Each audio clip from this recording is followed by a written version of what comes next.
All right. A quality that we could all work on in our journey. The quality of listening to other people. This goes back to like almost a biblical level of speak so you can be heard and listen so as to not respond, but just to listen.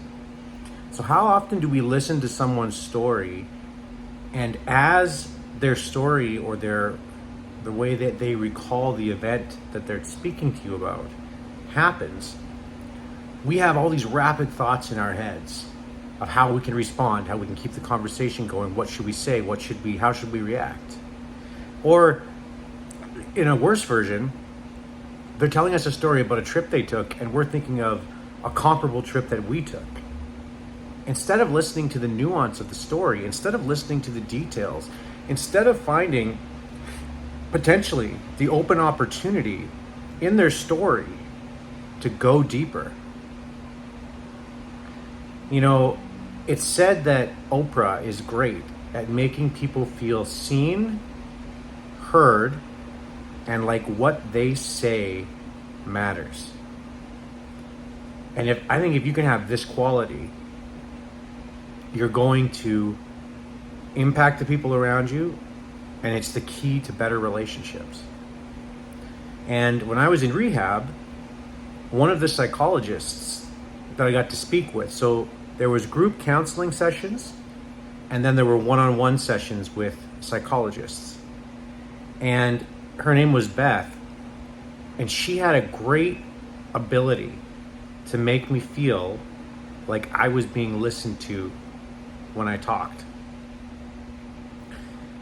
And so if you'll recall, I've mentioned this concept, terminal uniqueness, where you feel like your problem is one that other people would deal with in the same way and thus can't be solved by the help that's being offered because none of that help has been customized to your specific set of circumstances. But a way to combat people's feeling of terminal uniqueness is through listening. Because if they feel listened to and heard, they connect and can seek solutions. You'll notice I'm smoking, and I want to acknowledge it is a bad habit.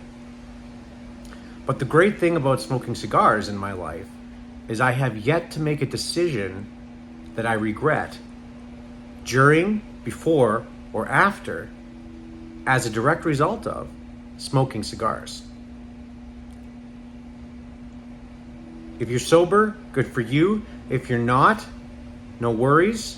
But if you're curious, I hope that me sharing these videos will give you insight into how my mind works post-sobriety.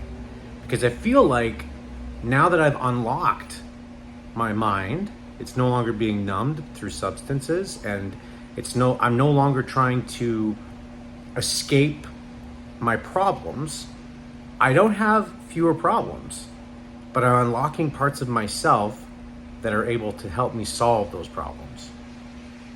This one's a bit of a ramble.